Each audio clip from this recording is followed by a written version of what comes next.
Okay, we've touched up where we need it to fill a little more for the head, for our dog head. Now we're just going to sand it off.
Okay, we're going to go out to the shop and sand this down here and check over what else needs to be touched up.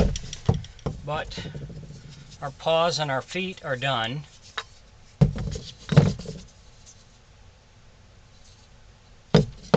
And the mouth. So we want to go sand this part down, and then we want to get our ears put on there. And then we'll be on to the next step.